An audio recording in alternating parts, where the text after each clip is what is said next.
do you support what Hamas launched on Saturday morning? Well, this is not the right question, Louis. Really, the right question. It's an important question. No, it is not an important question because whether you support their action or not is an important question. No. It is not an important question. Hamas is a group, is a militant group.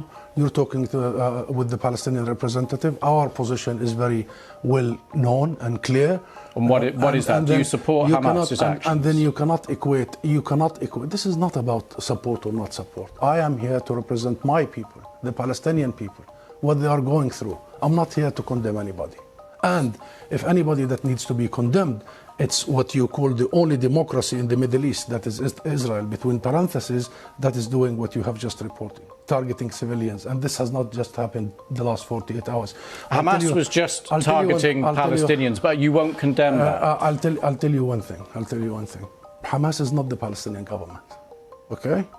The Israeli government is giving orders for its organized army. So please don't draw any symmetry here. Don't equate. There is no way you can draw any symmetry. And don't equate between the occupied and the occupier. This doesn't serve justice to understand for your audience and viewers the real situation. Since Israel's establishment, it has had one military doctrine. When it fights, it goes and fights civilians, kill civilians, so they pressure the fighters.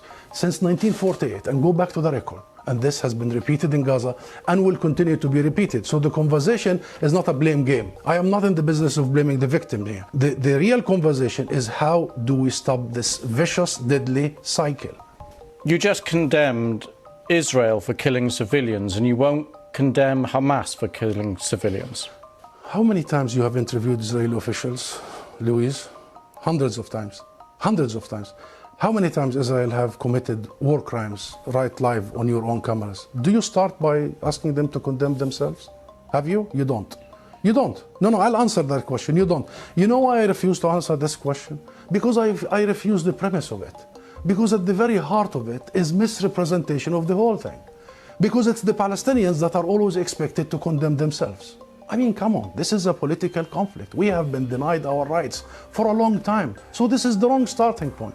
The right starting point is to focus on the root causes, is to try and get out of this extreme dark tunnel, as opposed to this business by BBC and the mainstream media for 75 years. You bring us here whenever there are Israelis who are killed. Did you bring me here when many Palestinians in the West Bank, more than 200 over the last few months?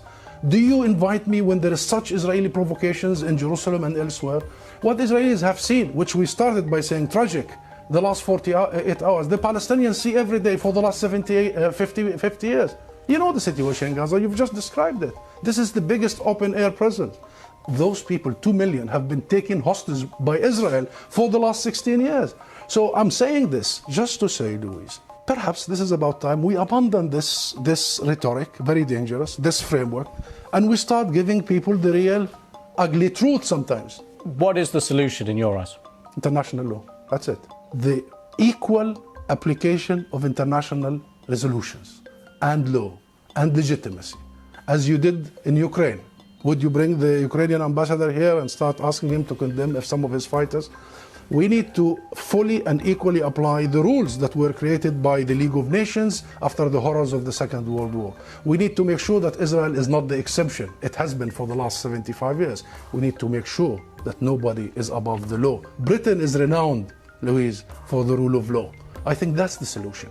Israel is an occupying force. It is responsible to provide protection for the people under its occupation. And should they commit crimes and crimes against humanity in the coming hours and weeks, it must be held accountable by the international community and the international judicial system. Hussam Zomlot, thank you very much for coming on the programme. Thank you.